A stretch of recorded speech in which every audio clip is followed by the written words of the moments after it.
Welcome, everybody, to another episode of Inside Scoop with Alex and Jeff. I'm Alex Stingman. I'm Jeff Doss. How are you guys doing? Let's do it. All right. It's been another great week. Jeff, how's your week been so far? How was your weekend? It was great. Another weekend of – wait a minute. What did I do this weekend? Man, I don't even know. More things with working on my karate school, new karate school and everything. I moved into a new dojo the week before last. So just getting all the things looking better. Like today they came in and put the pads around my poles, so they look awful right now because they just put the foam and then black tape around it. And tomorrow they're going to put like the actual cover over it to make it look better. But they had to do one step at a time. So, I have some eyesores right now, but it's going well. Sometimes those poles it's like necessary because it's load bearing. Yes, yeah. It's an old building that's been around since the early 1900s. So, yeah. But I did karate, and this is an NK school in Minnesota. The school it's since moved, but like it was a really large area school. Yeah. In Minnetonka, Minnesota, and anybody's ever been in that school knows it. There was a pole there, but it didn't have any padding. And I remember I was just learning how to do butterfly twist, trying to do it out of a combo. Yeah. I snapped right. Yeah, if I didn't have the pad covered when I had my other school, there would have been a lot of dead kids. I hate to say that, but yeah. I don't know what it is. It's like they just run right into it. I'm like, what? What are you doing? Like what? Like it's there. Why are you even in front of it to begin with? Like what in the world? But the best one was, so we're doing a belt test. And so I'm sparring the kid. It's like his last thing. They have to spar me to finish the test. And it's been a long test. It's like a higher rank test at the time. And so he comes to blitz at me, and I just kind of move and just kind of parry his hand, but it looks like I grab his head and push it.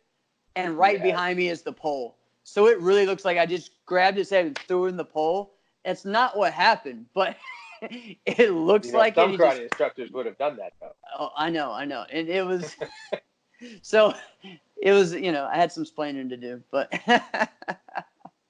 yeah. So that was the pole story. So that's why you got to put the pads on the poles, kids. Yeah. And instructors. Yeah, exactly. How about you, man? Things been good.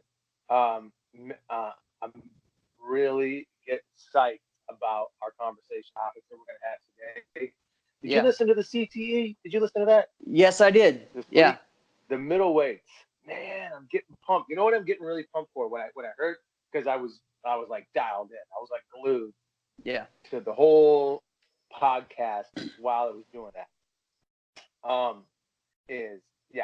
I think they were pretty right on with the number one. I was there with them the whole way. But I'm getting really pumped for yours and I's eventual top kickers class. Right. Make them, and people should really, guys, chime in, comment, send in your requests. If you really feel like, no, this person's the best standing forms kicker, or you think you have a list, send them in to us. Right. Everybody who lives and breathes and has two legs will tell me who the best fighting kickers are. But that's all right. Come. And then we're gonna get into it. Yeah. So. Yeah, I liked it. It was a good episode.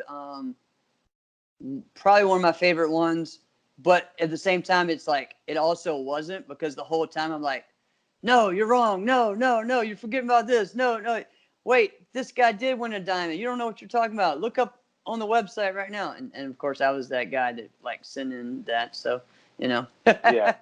But I think, honestly, when I really, after all that, I think when even the top four, I think the top four is pretty correct. The order could be any which way, but here's the only thing I thought about.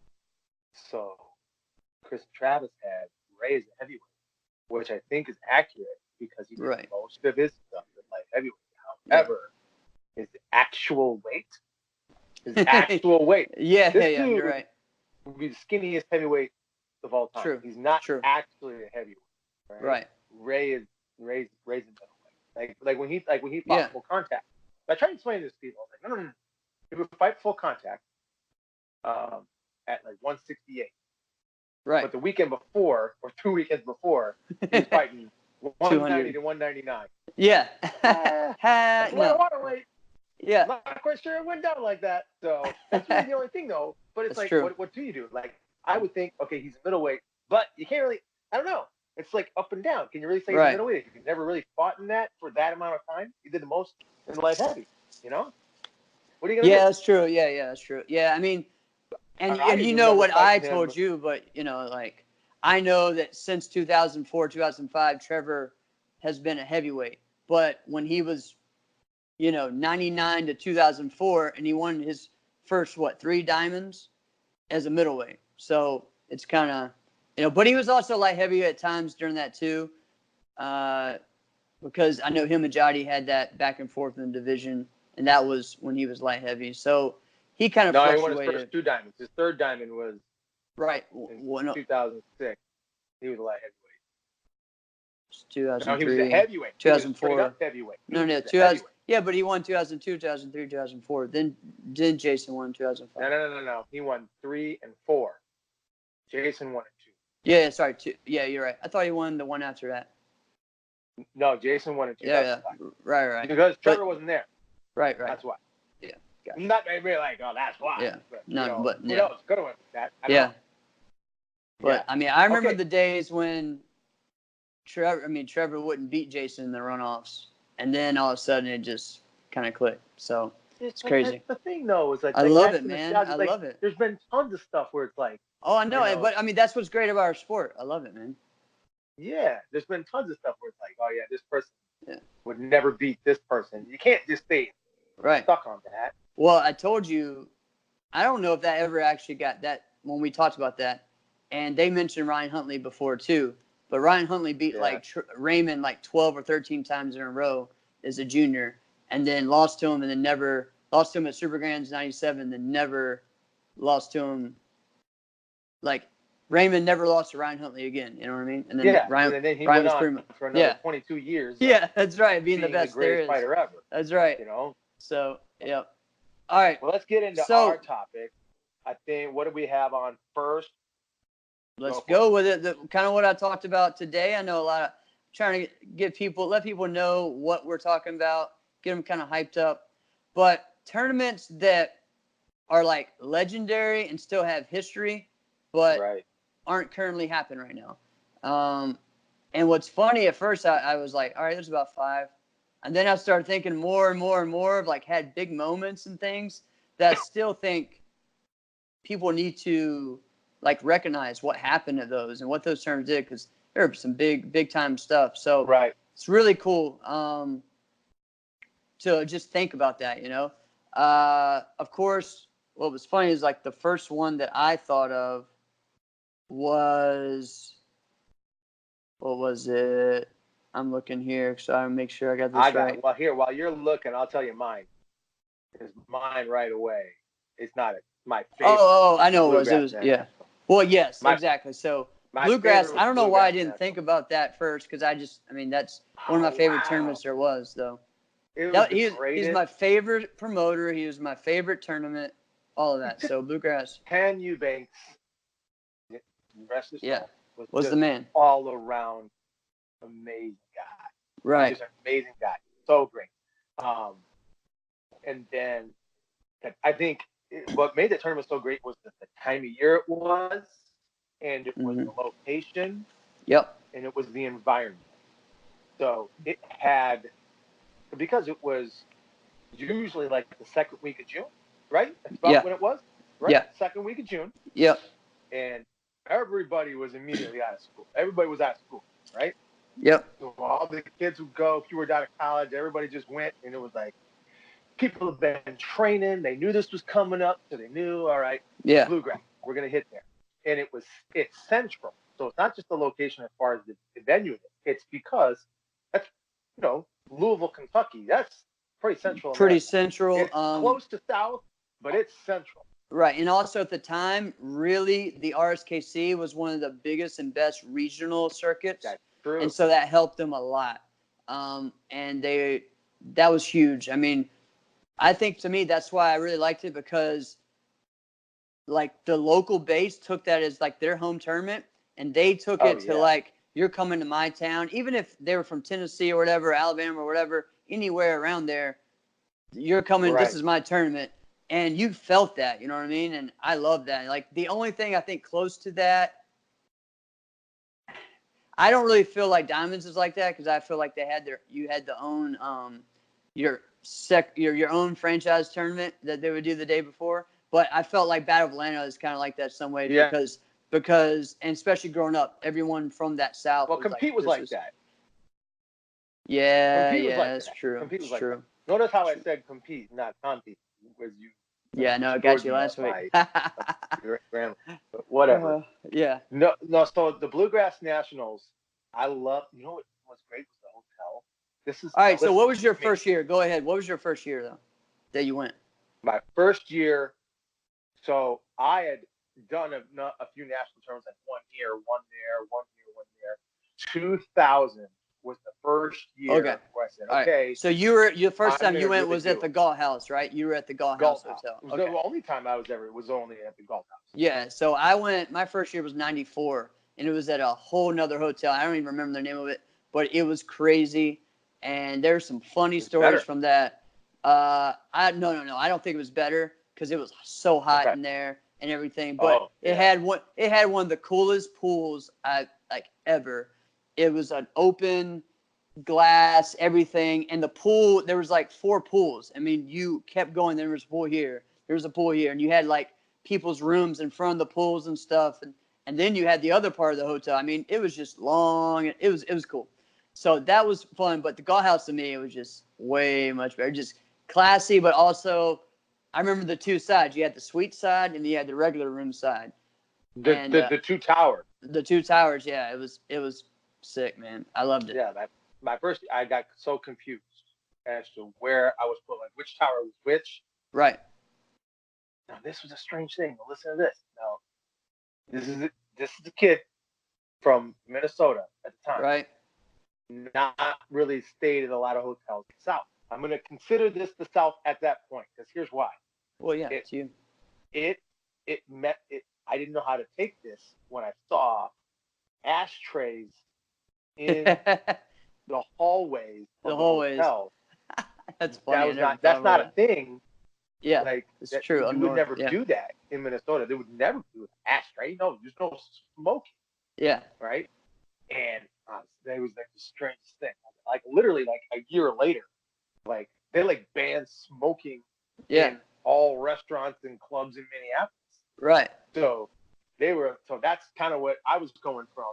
And then transfer, here I am in Louisville, Kentucky, and it is a smoke-filled area. It messed with me. But everybody else was just like, it's just, they just accept it. They didn't even notice it. Yeah. Right. So have you ever watched the Black and Blue videos from like 95, 96 Bluegrass? Yeah. So you see how awesome that stage and everything is? To me, that's the one thing that I like from the old one compared to a Galt House. I actually think the finals was better just because, I mean, it was packed. I mean, just tons of people. And that's something you don't see anymore at tournaments. And I kind of like the stage in the middle and people behind. I know some people want like the black, more of a theater style type thing. But dude, like when you watch the video and you can see the reactions of the crowd, pretty awesome. You know what I mean? Like it gets you pumped up. And I think of it. There was a few tournaments that did things like that. Well, no, I know did, but don't now. People don't do that I don't know anymore. No one does anymore because they want the more professional back. And I get that, but at the same time, the energy and that was something I really wanted to do with my tournament. That was having it in the middle and everyone around it and making it something different. Just more of like you're going to see a basketball game or a wrestling show or an MMA fight or something, and everyone watches down on it. It's really cool that way. So, for me, one thing from the Bluegrass that was funny for a while, but for like 6 or 7 years. So their big thing was the gold watch, right? And they were one of the only tournaments in the 90s that did an overall, and that's something else that, I kind of gripe about when Chris and Alex talk about stuff and overalls and people in the 90s, there was only like 3 tournaments that did overalls back then. So when people say, well, Preston doesn't have any overalls, okay, but he won like the middleweight, but he won the middleweight grand and all the other tournaments, you know. So so Bluegrass is that one. And what's funny is that for like 5 or 6 years in a row, a senior won the overall grand every time. It was really cool. And I think it finally got broken when Jason won. And I don't remember what year it was, but I know if I do it in order, I'll know. But you talking it about was Jason like, Morelli? Yeah. So like 2001. Right, because in 2000, Jose Pacheco won. So and then you also had like Anthony Price won for years. Terry Kramer won in like 98. Kevin Thompson won. So all of these guys that like, you know, like when everyone thought Jody was going to win, I think KA won that year. Or maybe it was Terry that year. But there was a lot of different ones. It was just crazy how the seniors were the ones that won. And that was kind of a thing that went for a while, man. It was really cool. Yeah. How that happened. So, but I think also in 2001, I think they actually changed the way they did the grands or whatever. So seniors were still in it though. They still had an opportunity to be in it. Yeah, because I remember 2004. That was when they changed it. Was where it was just those, and then you had 3, and they had to, and whoever won their fight with the most points got the bye. Do you remember that when they did that in the round-offs? No. Yeah, they did that. Yeah. Here's how that went down. It was messed up. So there was a lightweight grand and a middleweight grand. Okay, so the light, and they had the 30, the 39 went down to a light and a heavy. So whoever won the 18 to 29 lightweight grand would fight the 30 to 39 lightweight grand.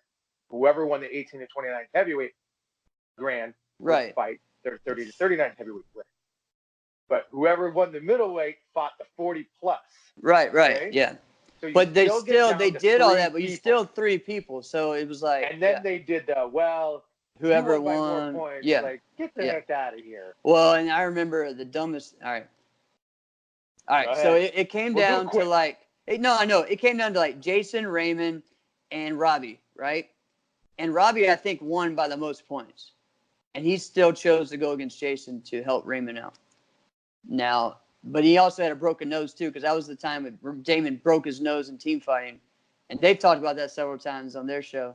But I mean, he broke his nose. His nose was the side of his face and everything, man. It was crazy. But Robbie fought his butt off that weekend, man, and then lost to Jason. Then Jason beat Raymond. So, Bluegrass though, the seniors, man. That's what I think. Think about the seniors winning. And just some, cool performances and stuff. And 4th Street Live. Love. Yes. Fun. And the White Castle. Sorry. No. Oh, I did it too. Yeah, man. The White Castle. Right there. I did it too. Okay. All right. Another one. So for me, like growing up on the NASCAR circuit, my first year, there's a lot of tournaments that I went to that like don't even exist anymore. Like the Gulf Coast Open in Florida. The Garden City in New Jersey, the one I told you about where I saw the hit and run and all that. Stephen Oliver had the Mile High Classic. And so I went to that tournament all the time. At one point that they had the NASCAR banquet there for 1 or 2 years when I first started. And then it was also at Bluegrass for a long time. But I hated that tournament. You know why? Because of the altitude, and I would get sick, and I would my allergies and asthma would act up. I hated it. See, I went there. I went to Colorado and I had never been there before. And I went there last summer. Yeah. Did 3 seminars. And I worked out. And I didn't feel a freaking thing. Everybody kept telling me, watch out. Right. I didn't feel a thing. Here's what I did feel. Man, is it dry. Wow. Right. That's what I think gets me. That's what I really think it was more than anything, because I feel the same when I go to Arizona. It's dry. Vegas, dry, all of that. So I was prepared for that. I wasn't prepared for that. Right. So that tournament was always fun. Steven would always bring in Jeff Smith to do seminars and stuff. I remember going to his seminars the day before the tournament for a couple years in a row.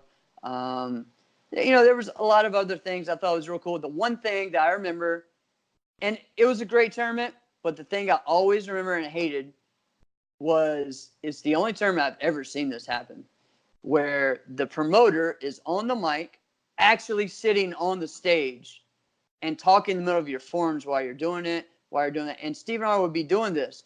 Give it up for him, guys. Oh, he just did a great jump front kick. I'm like, he's competing right now. What are you doing? Like, what is going on?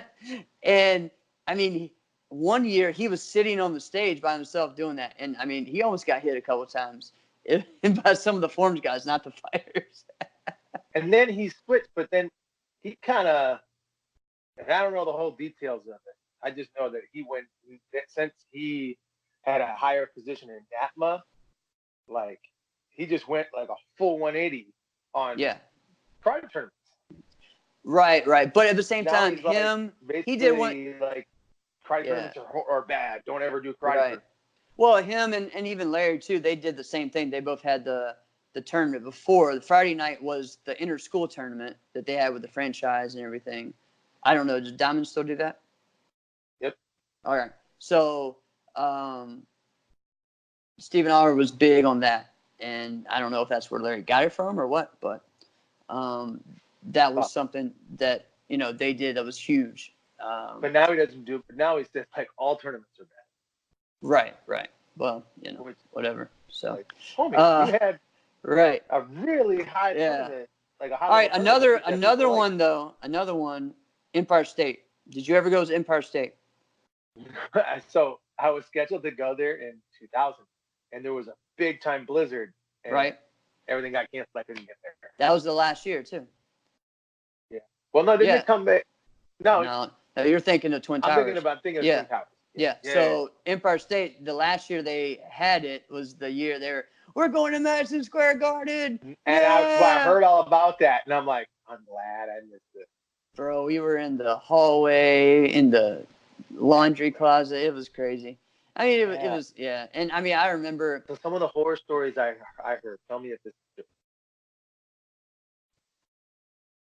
true. What's up? I can't hear you. They were doing breaking divisions. Okay. And like they were doing brick breaking and board breaking the night before. Didn't clean it. Yeah. And then the next day they were just running form divisions in there. Oh, I remember that. I don't remember that part. That didn't happen to me, but let's see. I'm trying to remember. I mean, all right, I'm a sport karate like nerd, of course, right? I'm not going to miss the finals. That was the only finals I just did not care. The tournament was so bad to me, and I was just not in the mood. I didn't even go to the finals. And there was a lot of people that like boycotted the finals and everything. It was pretty bad. And it was probably nicer because it was in like a kind of like the theater area of it in Madison Square. So probably would have been cool, but there's been a few finals where I have voluntarily said do something. Yeah. Oh, well, I can can tell you about those too. That's another topic that we'll get in is walking out of finals. We'll go on the finals later. All right, but so that was a cool tournament. That was a really cool tournament. Growing up, that was like 94 to 2000. I went every year. That was in New York, so people know Empire State in New York. Joyce Santa Maria was the promoter, and good event overall. Just New York is just New York, man. It's different. It's different, but it changed a lot of different areas.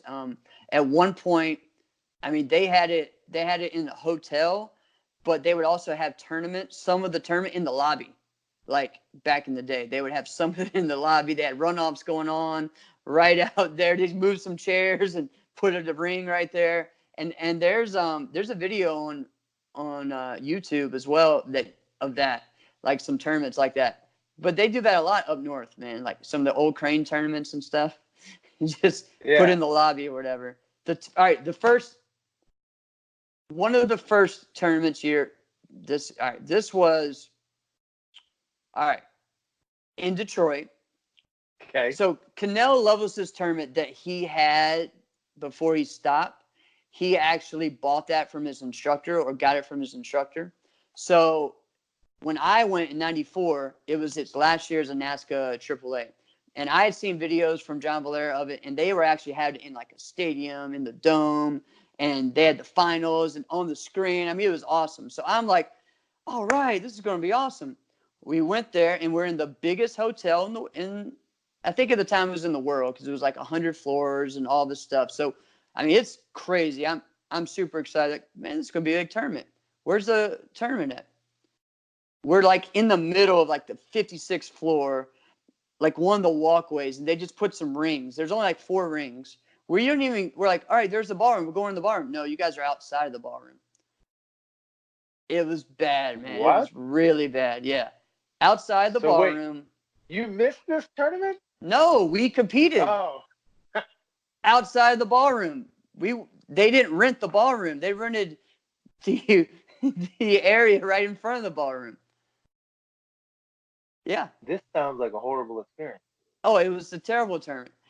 And they didn't know any of the stuff going on. It was the last year they did it. But there was literally 4 rings. I don't know if they had underbelts somewhere else or what. I really don't know. If it was another, then we went to the finals. There's no stage. It's just a room.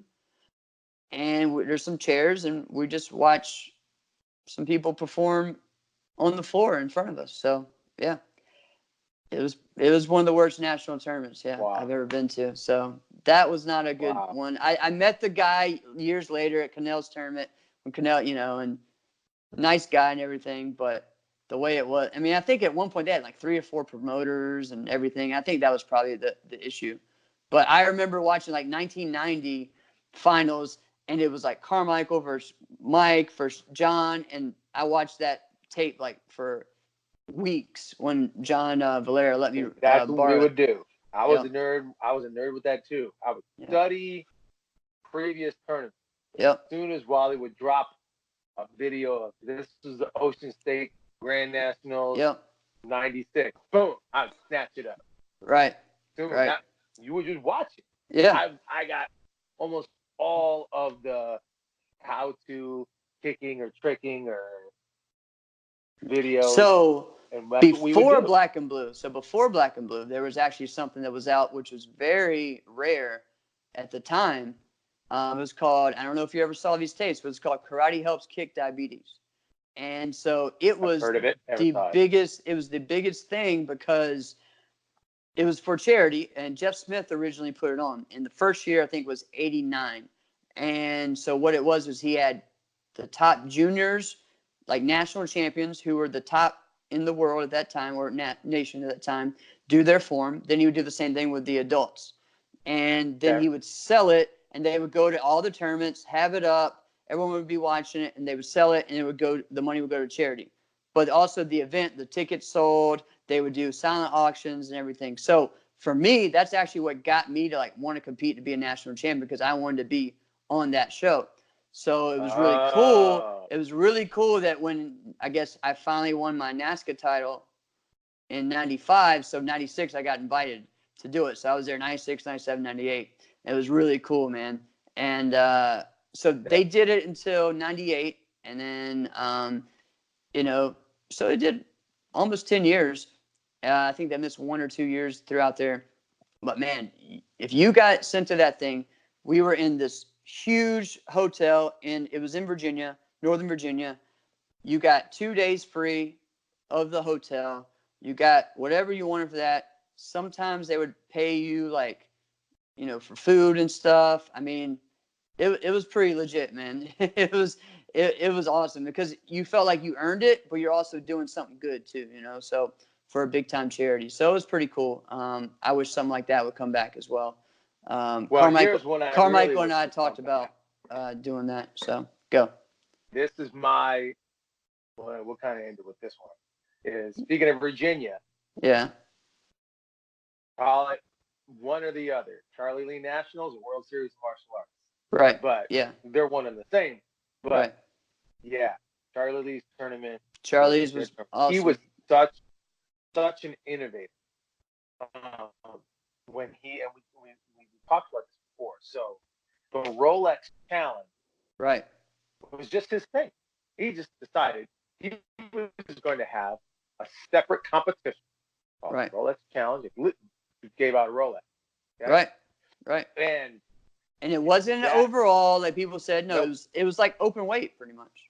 So exactly. Yeah. What it really was super fight, and that changed it. Yeah. So then he was doing that for years, and then finally. Yeah, 98 was the first year they did that, I think. So. And then in like 2004, like other tournaments were like, "Hey, maybe we should do this." I don't know. So you think and then the whole super fight we've talked about. Right. Yeah. There was some awesome, like to me, it turned into that finals was awesome, man. I love that finals. One of my favorite ones to go to. Love that tournament just so much. It was to me one of my kind of like a local tournament. It was. I think a lot of people were upset because there pretty much was like 2 tournaments within like 30 minutes of each other that were nationals. With that in DC. And they weren't that far apart as far as time. No, nothing. March, and then. Well, yeah, March and August. I mean, that's pretty far for the year. Oh, I thought you were talking about. Okay. No. Who you're talking about? No, but so there's that. Also, at the time too, there was Junri Internationals, and you may have never been to that one, but Junri Internationals was like the big like it. They end up being a national with the NBL.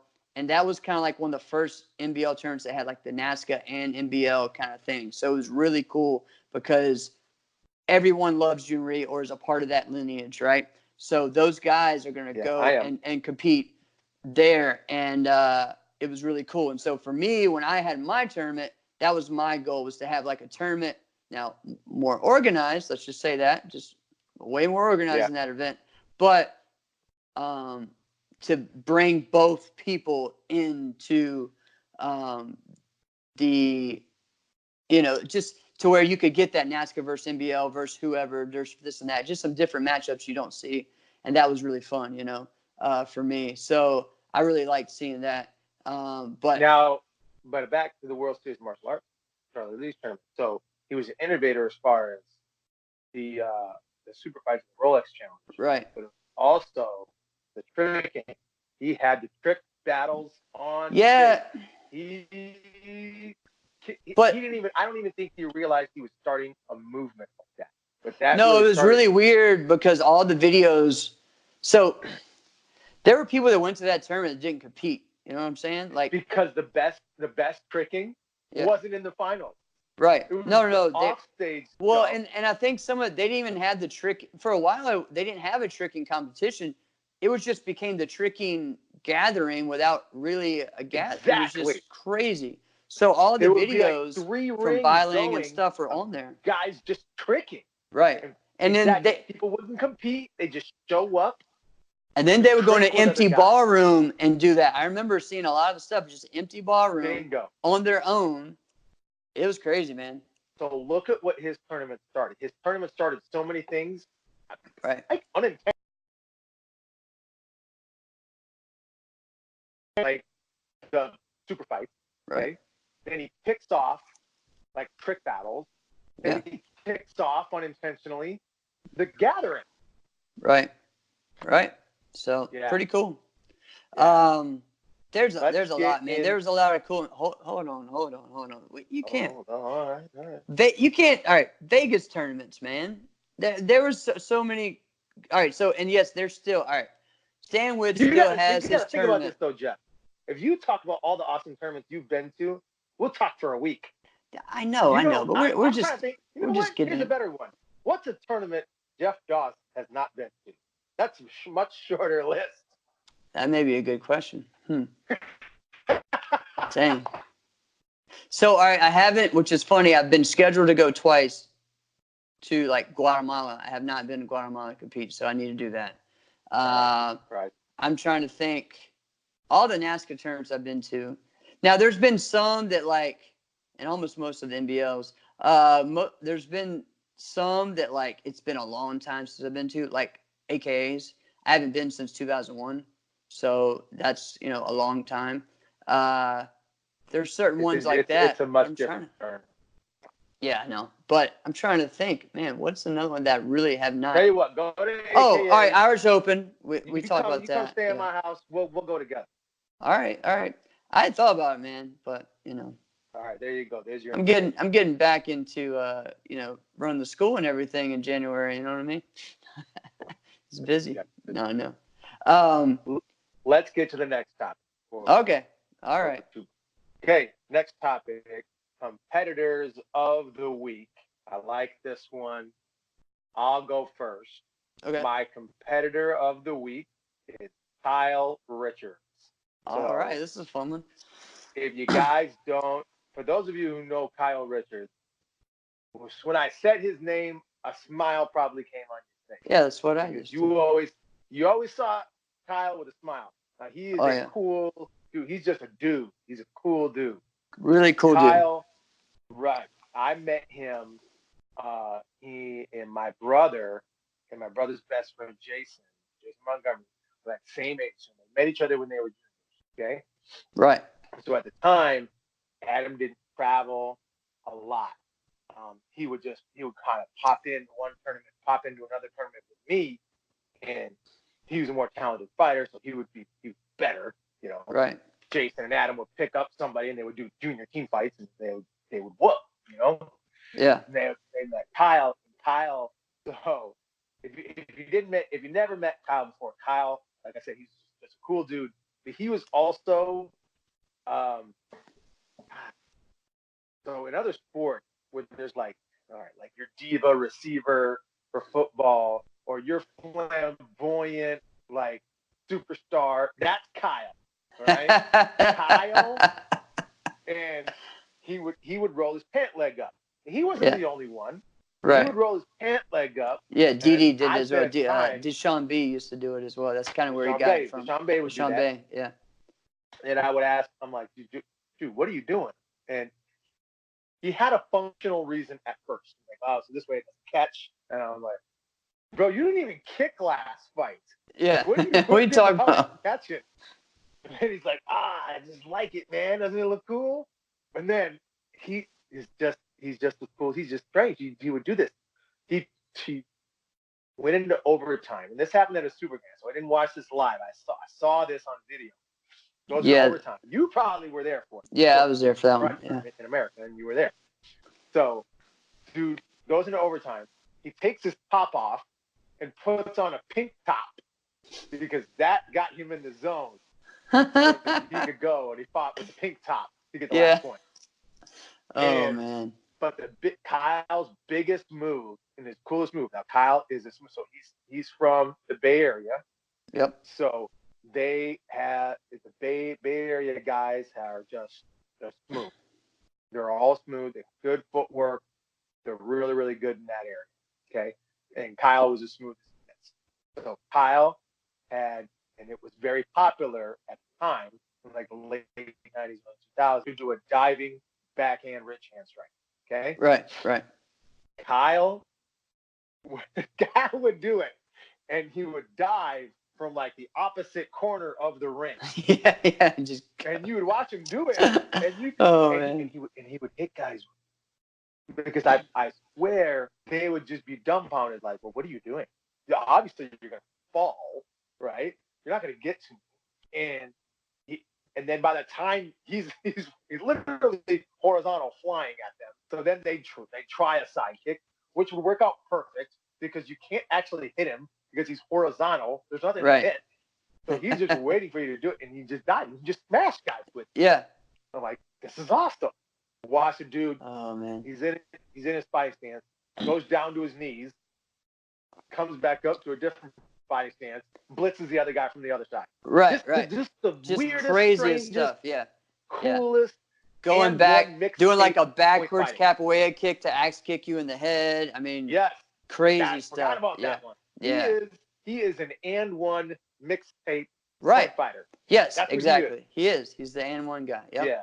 That's my competitor of the week, Kyle Richards. Don't know what you're up to, man. I haven't seen you. I haven't talked to you in a while. How you doing, buddy? So there was a time where Kyle would only compete in Mexico for a while, right? Like 2011 to like 15 or something like that. Might have been earlier than that, actually. But he's like the man, still is the man in Mexico right now. He goes to a DM, David Marquez school, or down there. He'll have more people for his seminar than anybody. He's still like the man down there. Wow. Yeah, and I mean they love him, man. He would just put on a show.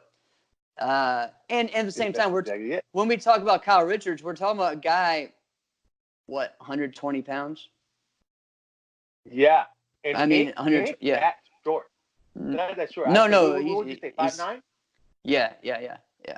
So that was how. So I met him, Junior, and Derek, who is actually Junior's brother-in-law now, all together, like on the circuit. And they were one of the only ones from the West Coast that were coming to a lot of the NASCAR tournaments back then. So it's kind of funny how I knew all of them. Junior Saliantes, who runs Proper. Kyle ever on Proper with you? No, he wasn't on. He was on Proper. Straight Up for like, I don't know, what, right. decade? Yeah. He was on Straight Up for a while. Still technically on Straight Up, maybe? Maybe. I don't know. Maybe. He calls Joe up. I'm pretty sure Joe would be like, yeah. Oh, yeah. Come on out. Oh, yeah.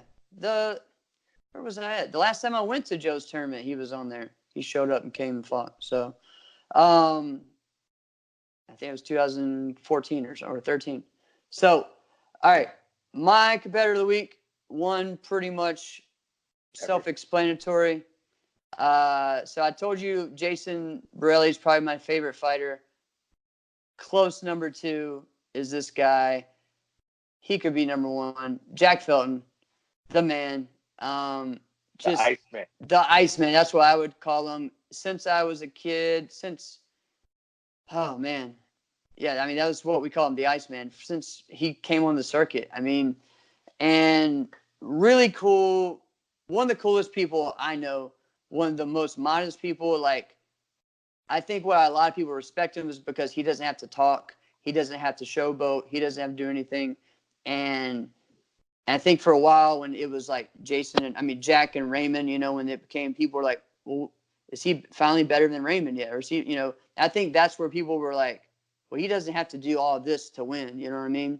And all the dancing and things. He was just good. And there was a while where he finally started, beating Raymond. He would beat everybody, but then wasn't beating him, But right. Jack, to me, like, one of my favorite, the best seminar I've ever been to was his. And I've been to a lot of fighting seminars. But that was, I mean, I've been to Jody's. Another good one that people don't talk about is Gerald Dawson's was a great one.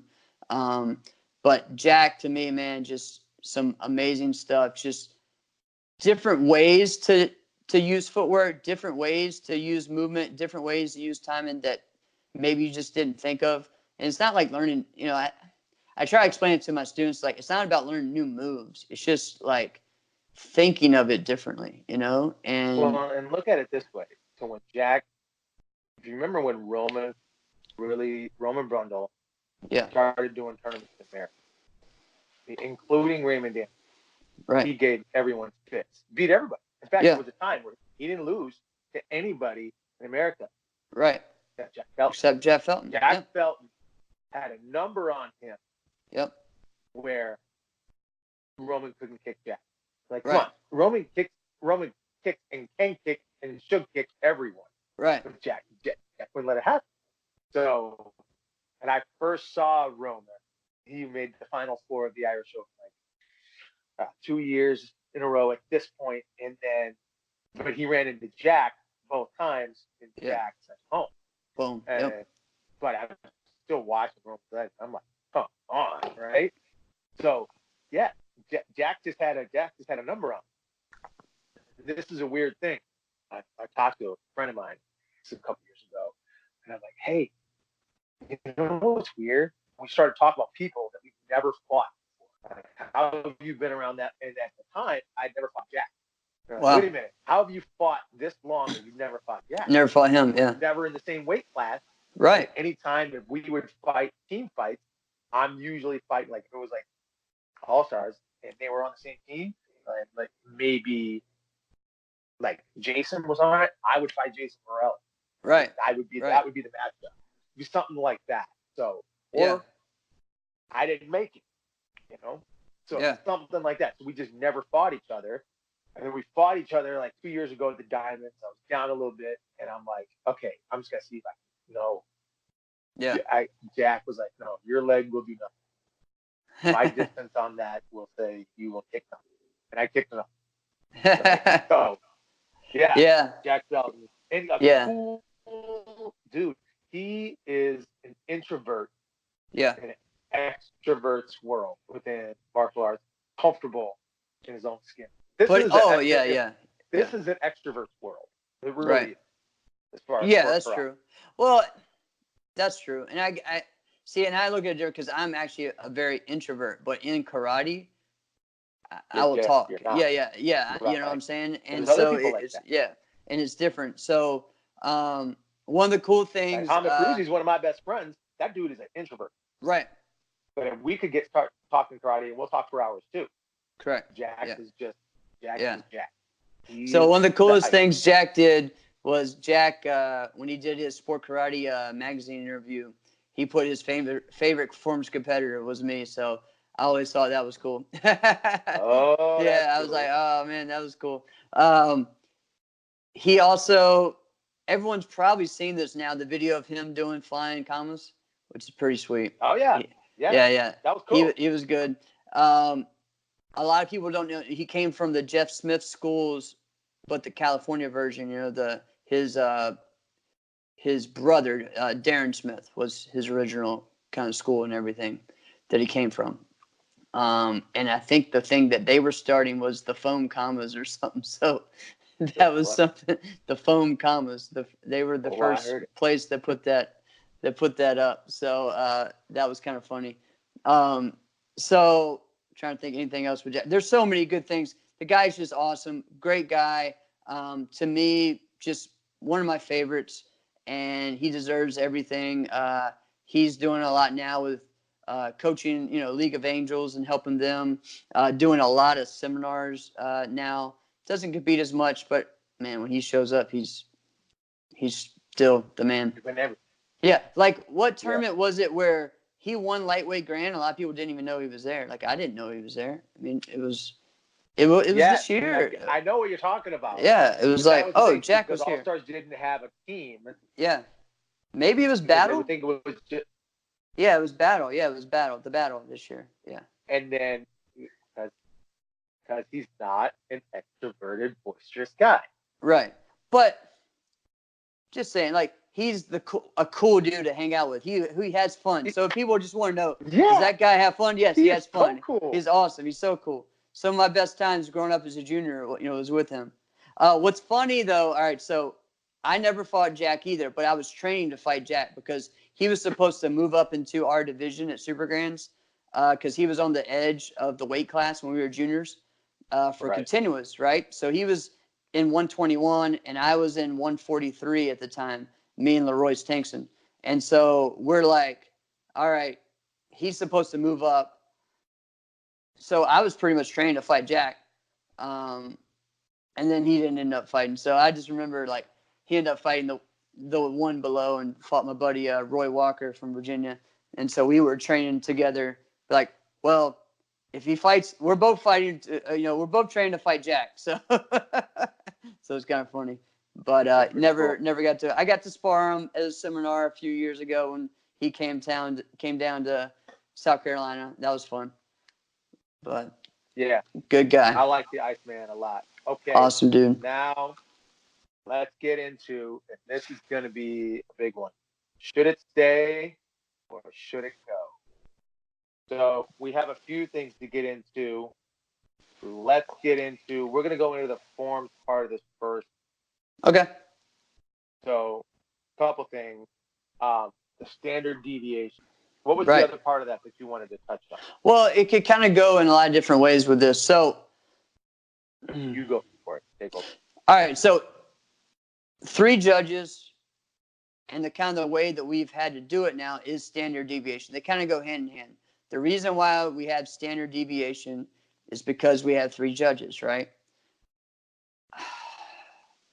I don't believe that, but go ahead. Well, you don't need if you need 5 judges. You drop the high and lows. What's the point? And all right, so anyway. Continue. Okay, all right.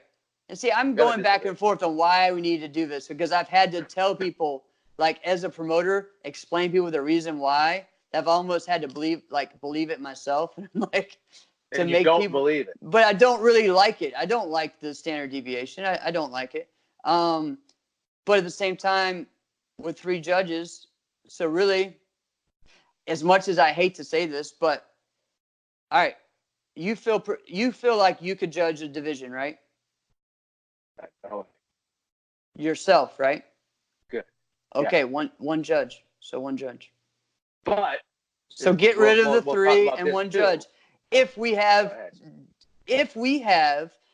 licensed professional judges, you have 1 at each one that is trained, and then you can actually have the money because you don't have to worry about having 3. We require more judges than any sport there is to, like 3 to, or probably even officials than a lot. You know what I mean? Especially if we're trying to do 5 judges. So I'm saying 3 judges, standard deviation, all that goes, right? And I know this is controversial because I've had to convince myself of this too. But if we have an actual training way of doing this, and actually breaking it down to 1 judge will actually make it where it's easier for you to do it because you don't have to deal with as many people. Wait, time out. You're saying 1 judge? 1 judge, bro. An actual one that is certified, trained, whatever. I'm sorry, but if I put Carmichael Simon, get the heck out of here. If I put Carmichael Simon in a division, you're going to tell me that he doesn't know what he's talking about. Of course he knows what he's talking about. All right, so he's the most qualified. Why is 1 judge? Time out. But why do you think that half of the things mess up at all these tournaments? Because of the corner judges, they don't know what they're doing. They bring everyone down. I disagree with you. I don't know about that, man. I'm just saying half the time they don't know what they're doing. They really don't know what they're doing. You're going a different route. Let me stick in. Right. I'm going to let you finish because I cut you off a few times. Sorry. No, I know. It's okay. A lot of people would say not 3, go 5. You're saying 5 already exists in other leagues, and that we can't get that. 1. Well, because we can't get 5 most of the time. You can't get 5. We don't have the people that want to volunteer to do it, and people don't have the money to pay all these people to do it. Then you go down to 3, and then you're having to do the deviation. Honestly, that's okay in some extent for the way it works. I really don't like it, but whatever. So then we talk about having an actual judges certified thing. You think we're going to be able to put up the money to have, let's see, 25 to 30 people, 30 rings, let's say a big tournament, right? Let's just go 20 rings. I ran 12 at mine. Just getting 3 at each one is hard enough for 2 days. Then you try to do 5. That's hard enough as it is.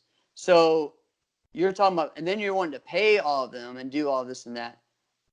Why not really spend the money on people that are actually going to be good at it instead of ones that suck?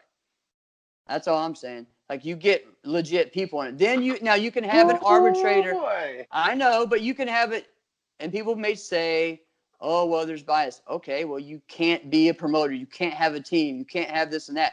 You can be more picky on who is actually in that ring with that. Right now, we're not. We're just trying to fill up a ring. Am I right or wrong? Are we just trying to fill up a ring? We are, most of the time, just trying to fill up a ring. Yeah. Okay, so that's what I'm saying. So we're just trying to fill up a ring right now, and that's what sucks more than anything. So if you actually had one who was qualified, knew what they're doing, now they would have to switch every national tournament. Let's just say NASCA for a second. That's just 14, 15 division, they judge that one, right? The next tournament, they have to judge a different age group. The other one, they have to judge a different age group. You have that. I think you could also put an arbitrator at each ring, so that way that could, if there is some type of issue or something between, they can overdo that, Just wait But I'm just saying, I know it's a lot. It's crazy. Wait, I got a couple questions. So first of all, I want to thank you for saying this, because now I'm not the dude with the loco idea. The crazy, yeah, I know, right? I know. I'm not the dude with the crazy cuckoo idea. All right. So I'm just saying. I know perception-wise. I know perception-wise it sucks. It's kind of. I want to see this. Now, in your opinion, Jeff Jaws, who would you say? All right, this guy. I would say they're probably the best judge right now. That's hard because I don't really like. I don't know. Yeah. Just whatever your opinion. I don't know. Right. My favorite judge is Charlie. So Charlie was my favorite judge. But yeah. Now listen, I'm so glad. That's a good one. I loved Charlie Lee too. And then Charlie Lee started killing himself. I want to just wait. Yeah. I got great points on this. So Charlie Lee, we talked about this about creative forms and all this. So Charlie Lee all right. That's decided true. This was in a division I was in, right?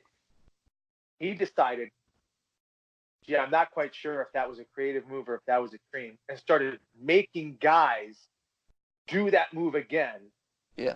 And the judges you would look at, there's 3 judges. Listen to this panel of judges for judging 18 to 29 creative forms and tell me this ain't the best. Charlie Lee, Matt Emig, Daniel Sterling. They know what they're talking about, right? Right. Charlie Lee screwed the whole thing. All right. So now, if it was just Charlie Lee, it would have been a complete disaster. Right. Of those 3, who's the best? Who's the most qualified? Charlie Lee. Now, you said before that it was the corner judges that screwed it up. In this scenario, the best that you would say was horrible. So here's what he started having people do. But also, who was Charlie? Time out. Who was Charlie? He was a promoter. No. He was a promoter. At that time. Yes. No, not at that time. No. How was he not a promoter at that time? Was done. He came back sometime? Oh. Yeah. This was 2008 now. He showed up at a tournament that I hadn't seen that dude. You know what I'm right. No. It wasn't 2008. It was 2009. Okay. It was 2009. I'm sorry. All right. 2009. All right. Okay. This is for real. This is actually happening. Okay. So he did that. He's got those 3 are the judges. And he starts having people. He says, "Hey, come do that move again." And I think that's a change. So now he's making it unfair. Like, wait, we've already displayed our forms. Now you're wanting me to do it again. Not to give me a higher score. You're having me do this again to decide whether or not you're going to give me a lower score. So I said, no, I'm not going to do that. Yeah. And he said, well, you have to. I'm the judge. Look at that. Yeah, that's crazy. Right? Now you're shaking your head and you're saying, no, can't do that. But if there was anybody in the entire tournament that you would say, no, they know what they're talking about, he would be the guy. Right. And that's where the arbitrator has to step in and say, hey, you know what I mean? They have to run the division. That's the whole point of them. But listen, I don't think. All right, go. My biggest gripe is. Your biggest gripe is the standard deviation. I hate standard. Yes and no. I just want to back you up on that. I feel like we have people just try to fill a ring. That's what I think. And again, my gripe goes to the promoters judging too. That was from a few weeks ago. So that is one of the reasons why it's too. And I think if you break it down to where we focus on these certain ones and actually train them to be better, you can do that with fewer people. Well, that's only going to work though. Yeah. If everybody uses the same training system and if everybody's trained. Well, it has to be. A league has to do it, or it's not going to work. I mean, just like just take a professional sports league, they all have to do it the same. Right. Now, look at it this way: the standard deviation that can kick rock. Okay. Yeah. Now, let's say you have 5 people in the division. Okay. Well, the way we do it now, we watch everybody do the form. As we watch one person do their form, boom, we give them a tally. Okay. Yeah. They go. They have 1 tally because they're the only person to go yet. Okay. Now the next person goes. I'm either going to give them 2 tallies because I thought they weren't as good as the other guy, or I'm going to give the other guy 2 tallies because I thought he was better. So whoever has the least amount of tallies, they're my first place, second place, third place. Okay, good. Whoever gets my first place, they get a 9-9. Done. Okay. Who has 2 tallies, they get a 9-8. Done. Go down the line. Yeah. You don't need a standard deviation now. Just leave that be. You'll have a guy this will happen where you're going to have someone who's going to have a 9.9 and a 9.5 in the same form. Right. Big freaking deal. Right. But true. But now what they have is, because they make it a 2-point standard deviation, they actually are making it even more skewed. But if you just had it set, we're like, because now they can't even give out 8s or 6s or any of that stuff. Right. Right. Just make it 9, 8, 7. Go down the line. Right. Yes, you're going to have some that are further along than others. Big freaking deal. Right? So just let it be. No, I agree with you on that, and I think that's my other kind of argument, is that I think our style of judging for forms should be more like it's more complicated, but as far as a better system, it should be more similar to a gymnastics or figure skating type thing, because that's the most similar that forms is to, right? So you have an artistic score, you have a technical score, a difficulty score, that kind of thing, right? And so we tried this in the NBL, but again, we need to have trained judges. It's harder to do when you don't have the trained judges to do it. It's probably the right idea, the right concept, and pretty much right. But you have to have the system in place to do it. You know what I mean? Right. So that's the tough thing with it. I think it's great. Yeah. If we got rid of the standard deviation, would that make Jeff Dawsey happier personally? I don't know, because I don't think so. I think we'd have to go. Would you still want one judge? No. I'd go back to 5. I'd go to 5. I'd go to 5 before 3. I think 5 makes it crazier. It's just either way, it's all bad, man. It's just I think now you're like, well, who's the Then when you drop the high and the low, now I'm getting scores from 3 people. Yeah. Right? That gave me the higher one. But you got scores from 3 different people. So we're not actually getting the real scores. You see what I'm saying? I don't think, we're not getting it either way. So, it's just all. But if you have 3 judges. You have 3. And you get rid of the standard deviation. Crazy judge. You have a crazy judge. I know, but now they can't go to a 9.88. They can't do that. Yeah. Because you have your range of 10, so that's good. It's not even a range. It's not even a range. Like, you can give it between this and this. Like, no, there's 5 people in the division. Right, you have to be a 9.9, a 9.8, a 9.7, a 9.6, and a 9.5. That's it. Right? Those are the only scores you can get. So if you think someone's horrible, they can only get that 9.5. Right? You can't give them a 9.88. You can't. So do your math right now. So 2 9.9s and a 9.5. 2 9.9s and a 9.5. Okay. Yeah, that's fine. All right. So and then he gives you a 9.5, right?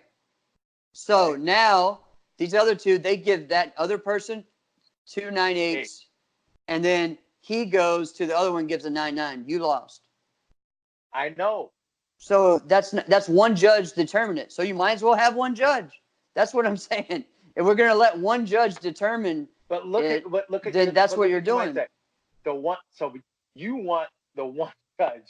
No, I don't want the crappy judge. I want the trained judge who we can actually put money into to actually do it. Now, yes, I'm living in a fairy tale world, but what I'm saying is that we cannot train 300 judges. They don't think he's a crappy judge. Of course, You're right. So who's the crappy one? Yeah. Well, I mean, the 2 that are more. All right. Again, we could go either which way, but again, some of that has to do with promoters judging as well. So that's part of the reason why as well. I think a lot of the issues with that is promoters judging. You also have the whole buddy system, which I hate at tournaments, where you're the center, go find yourself 2 judges. Oh yeah. That's the worst thing ever. I've been told to do that. Yeah, that's the worst thing ever. And it also makes me mad when you, as the promoter, pick your judges and try to make it to where they are different from different areas and work and everything else. And then your chief referee, or they don't show up on time. And then your chief referee just completely changes all of that. And they want to put them wherever the heck they want to put them. And you're like, wait a minute, no. Okay, if the other judges aren't here, on time. Okay, I get that. But this is the center of this ring. I want him to be the center. This. I set up this whole thing for that, you know. Now, so there's a lot of things like that happen. So what about, here's the other problem, is when you say, all right, one judge. Then you only have it for fighting, yeah. What are you going to do about that? I don't even want to tell you, so it's okay. No, we're not doing one judge. No, I'm just kidding. No. I think you can't do one judge for fighting because if you're that center judge, you have to take care of penalties. There's too much to manage. I've been at tournaments where they've had me like, 3 for fighting I think is the right way because honestly right now, but you can't move with 5. I don't think if you have 5, you don't need to move. You stay in the corners. If you have 3, you have to move. You have to move. And so I don't love. So 5 in the finals, honestly, is better because viewing wise, they're in the corners. You can't really have guys standing up, walking around during the finals. Right. I get that. Right. Can't really right. So having 5, I actually conceded that 5 in the finals actually was better. All right, I will say I don't love it, but whatever. So I don't love the way they call certain things in Waco, but I actually love this. I love the professionalism and the way that they approach officiating a ring. And what I mean by that is they'll have 5 people at a ring. 3 of them are judges. Yeah. And then they'll have 2 people behind running the scorekeeper. One of them is just managing brackets. And the other one is managing scores. They all rotate for every match. Yeah, that's pretty cool. Supposed to rotate. Yeah. Some of them just say, I secure it. But whatever. Yeah. Right? I thought just the 3 judges rotated. I didn't know they rotated the score and the bracket as well. That's cool. They're supposed to do that too. Yeah. They all rotate. And I'm like, that's brilliant. Well, it's great because you can't say, well, I wasn't trained on this or I wasn't trained on that. Everyone knows every job.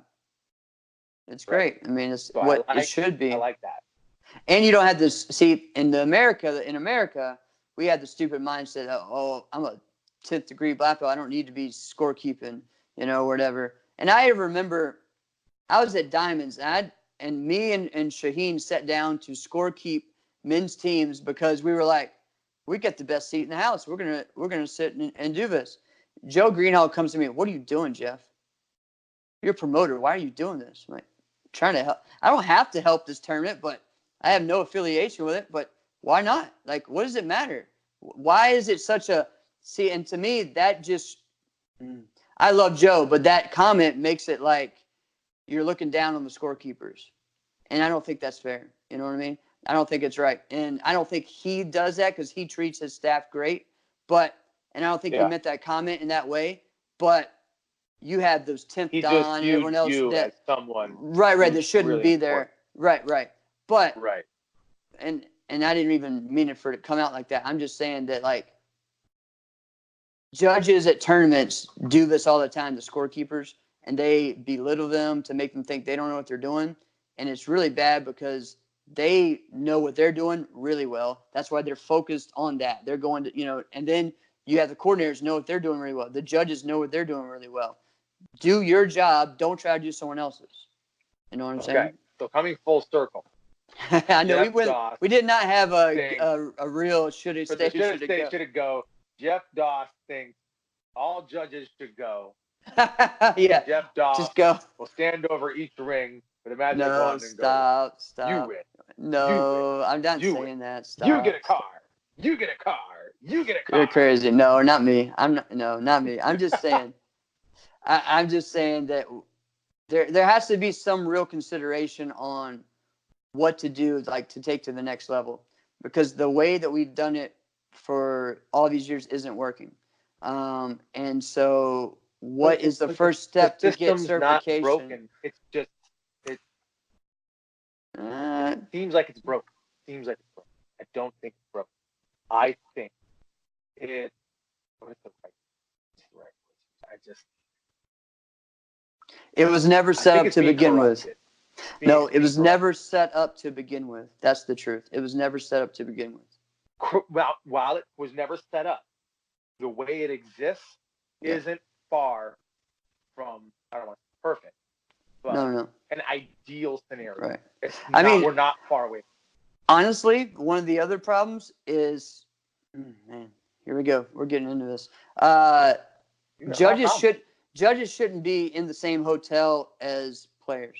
Should be separate.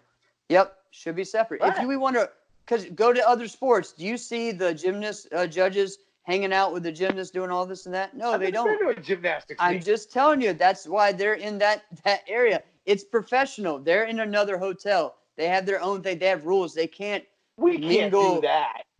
Well, then we won't. Go to the tournament, and the tournament listen, is like. I know that. I know that. A gas station and a hotel and then a highway. Right. No, I get that. But what I'm saying is that a high-level tournament, if people really want to make it as legit as we're talking about, as people talk about, then those are the sacrifices you got to make. And right now, you're thinking of it as the way it's always been. You can't do that if you want it to be the way it's always been. But I get that. I get that's all I'm saying. What you're saying. Because guess what? We're thinking it's like, whoa. Why is that necessary? Because you don't need them hanging around and doing this and that. When making a change, what's the benefit and what's the reward? What's the downside? So what's the reward of having the judge in a separate hotel?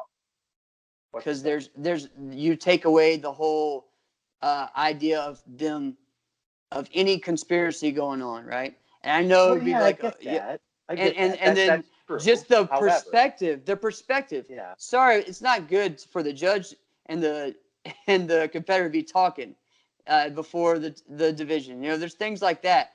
Because yes, we think of, well, I'm just a seasoned competitor. It's no big deal.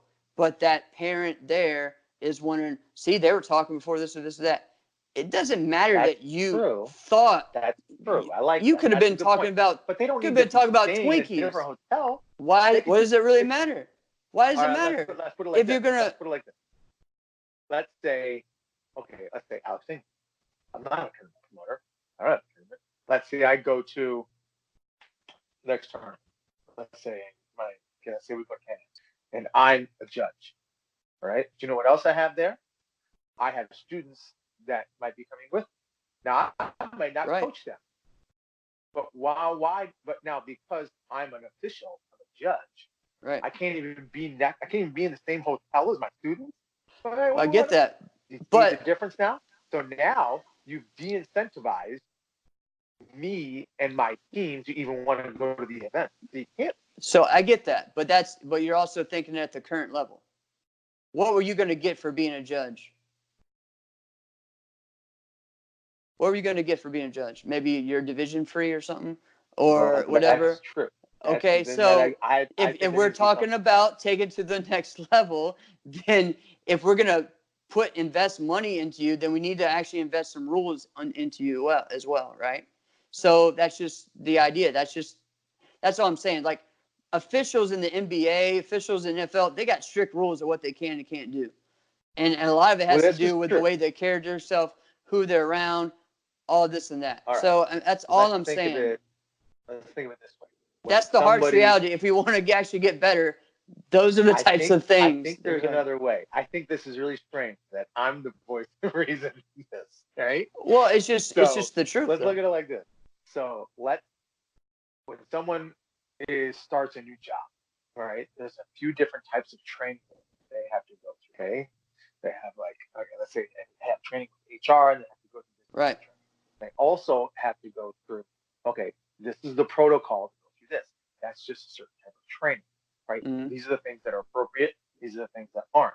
This Correct. is what we expected, the expectation, right? Once those things are laid out, now we feel like you're prepared to do your job. So those things are now set up. Right. That's all that's needed. Right. And then if something isn't done right, then they're out or they get fined. But that's all I'm saying. Like all the separate hotel, it's not that huge of a big deal. It's like, hey, they're right across the street. Competitors are here, promoters are here. It's not that big a deal. Half the time tournaments have 3 to 4 different hotels for their tournament anyway. Competitors aren't all the same place anyway. So let's say this. Let's say Jeff Doss is going to go to a tournament. Right. But you have to stay in a tournament that's not at the tournament hotel. You're upset. Okay. you're going to be mad, aren't you? Well, it depends what I'm doing. If I'm going to compete, I'm going to compete. If I'm going to judge, then that's what I'm doing. Because then I'll be hanging out with the judges. Like, it's the same thing. It's just what you do. I mean, you just go with what you're doing. I don't know. Yeah, it would be a change for me. Of course it would. But that everything sucks when you have to change. I mean, change is not that fun. Yeah, I would agree. I'm okay. All right. That's all I'm saying. Like, people won't just expect, well, why isn't sport karate in the Olympics? Well, why aren't we on TV? Well, because a lot of things there's a lot of have things that should not be in the Olympics. I don't want to be. You know why I don't want to? Let's just talk about this real quick. We're going to talk about this quickly. Power walking. It should never be in the Olympics. You know why? Because the iOS is IOC, freaking mob. IOC, sorry. iOS, Apple app. Yeah, no. Processing. All right. So the IOC is the mob. Yeah. It's the mob. It really is. Okay. Yeah, it's pretty bad. And yeah, it's horrible. Well, I don't know. And there's countries that have just said, we're done with your Olympics. We don't have anything to do. All right. We're just done. I think Finland just says, we're not ever going to do the Winter Olympics. They're really good. All right. There's sports that should just, why? What does it provide? It doesn't provide you. Right. It doesn't do anything for you. What's it going to do? Right. Let your amateur sport be your amateur sport. Build that up. There are certain things that are just awesome. I think, this is my take on it. One of the things that was great for us still is ESPN. Okay. There's times where we get to be on ESPN. People get to see it. Wow, that's really cool. I think anything like that is great. Right. So if there's things like that, any kind of exposure in that area, sure, that's great. Yeah. I think Jackson Rudolph and Caitlin Deschelle went on. They went on ESPN. Show. Yeah. Yeah. Yeah. And so that was anything like that. Yeah. No, that's cool. That's cool. My wife and I the other night. This happened. Okay, so we were flicking through something, and I just saw on TV it said, "Oh, like X Games in Minneapolis," and I said, "Oh, Minneapolis. I wonder if it's outdoors. Let's see if I know it." No, it was indoors. It was in US Bank Stadium. So now we're sitting here watching BMX motocross, like BMX like X Games stuff. Yeah. I know zero about that.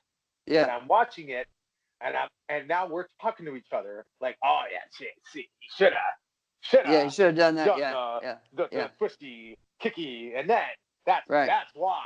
What the heck do I know? Right. But it's interesting to watch that and just say that. With point fighting, I think there's certain amounts of that, but it's tricky. I think Waco has a better version of that. Is they have the ring sports also. It's just easier to look at. Oh, these two guys are fighting. One of them's going to try to kill the other guy. Yeah, that's kind of what a fight is. But did you watch the World Combat Games on TV? Did you watch the World Combat? All right, so that was on my TV. It was on, like, I was flicking through regular TV, and I got to watch all of that. And they had the mat sports, and that was really cool. But to be honest, the ring sports sucked. They weren't that good. The only one I liked watching was it Sabat? I like watching that because that was different, right? But the regular kickboxing and stuff, it just looks mild compared to, Glory or K1 or any of that. So no, I know. Now they had the wushu on there. That was cool. Forget about trying to go to the Olympics. I think that would be. When I mention that, no, I'm not saying I want to do that. I'm just saying that's what people say, right? Well, why aren't we this? Why aren't we that? Yeah. No, I'm just saying that. I just say the Olympics, but why aren't we on TV more? Why aren't we this? Why aren't we that? And so changes have to be made in the sport, but also behind the sport too. So that's what if something like this happened? What if something like, I don't know, Red Bull? I know they have tricky things. What if Red Bull had a karate tournament? Right. So we'd have to break it down to 3 divisions. Up. They did it like the best way. They had great officials. The Red Bull, the tournament, whatever this is, brought these judges in that said, we're going to judge like this, this. These are your expectations. This is how it's going to go. So now when they go, there is no favoritism. It's going to go. There's not going to be three. There's not going to be one judge. Yeah, no. And everything. Well, yeah, if you have the money, you can do it. I mean, I'm just saying. Exactly. If you have the money, you can get now, more. Let's say this, but yeah. Let's say there was a Red Bull Pride. You would go, wouldn't you? No, I don't support Red Bull. I'm just kidding. I don't support Red. I'm just kidding. It doesn't matter. I just said something. I'm joking. Yes. I don't care what it is. Right? I'm joking. All right. Yes. I would go. Right. I would go. I'm like, oh, it's in Toledo. I'll go. Oh, it's in. It would Boise. be somewhere like that. I'll go. It would be somewhere like that. So. No. Yeah. I know. The other thing though, crap. I lost my thought of what we were talking about. With the sponsor. No, hey, stop. All right. And again, that wasn't like my idea. All right. I've heard a lot of different ones. We've kind of gone back and forth. I've had to convince myself because I didn't really like that idea ever. But I also don't like. And you mean you didn't like the deviation? Well, all of it, yeah. I know. I mean, even the one judge wasn't something where I was like, I definitely agree on this. But after a while, when I saw what I'm saying, like I said it, but I mean that took me time to like over time before I really believed it. Like I got that. No. Because there are people that have been trying to do that for a while that thought about this and thought about that and trying to figure ways out to make it. Yeah. So, but it's not that bad. But I get it all. The biggest thing on all of it is just perception. And I think that's, especially with forms, is the biggest thing that we deal with, is that. So no matter how many judges you got in there. Right. That's seeing that you brought up other sports, like you brought up gymnastics, you brought up figure skating. Right. There's plenty of times where you've watched something like that and you thought, no way, this person should have won. Right. It's going to happen every time. You know what that does? Yeah. That gets us talking. Mm-hmm. It gets us talking about it more. Because if everything just went cookie cutter down the line, no, it's not supposed to be that way either, though. Fair. Yeah. But then, right. There's not as much intrigue. Right. I don't like the intrigue of someone get robbed. No. We're talking. Yeah. Right. Well, and I don't, because I go back and forth with it too, because I like things to be in some ways standardized, but I also don't either, because I've always been against that. Like as far as me being creative in what I do with my forms, whatever everyone was doing, what was winning, I wanted to do the complete opposite. And so if you go to a standard type scoring system, that may not be viewed like that. You know what I'm saying? Because they don't know how to judge it, because it's not by this, and this. You know what I mean? So there's a lot of things that the more that we get professional, we could also take away from some of the other stuff too that we really like. Like the creativity and the art part of it. So I know you probably hadn't thought about that, but I'm just saying. Yeah. So I don't know, but all right. This was a good one. Next week is going to be even bigger.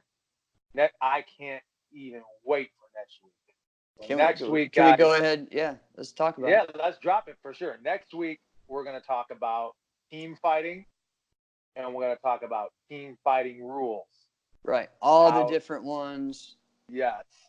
So some of the craziest ones. Hey, I've seen some great, like man, as long as I've been in, there's been so many team fighting rules over all the years. Yeah. It's crazy. Yeah. It's pretty cool. We're gonna get into all of that. So I'm excited for that. Anything else you want to say before last? Yes, this is the last one. I got one other thing. So it's a good friend of mine's birthday today, Lonzo Payne. He's on Team GKS. Shout out, Lonzo. Awesome. Happy birthday, Alonzo. Awesome, man. Awesome. Yeah, lots of birthdays. What was it? Yesterday, it seemed like tons of people I knew had their birthday. It was today. I don't know. But it's lots of birthdays. My student is this weekend. Jacob Watson.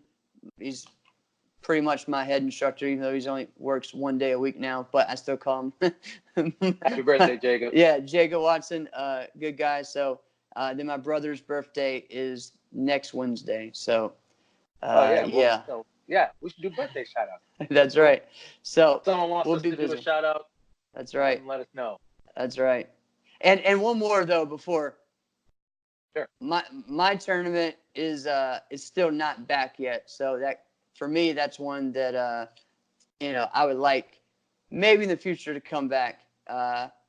It's just a lot of work, but I loved it. I love putting my heart and soul into it for almost 10 years, and had some really innovative things that we did, and hope to do that again soon once just the focus and everything gets back to that. So hope to work with some good people to make that happen again soon.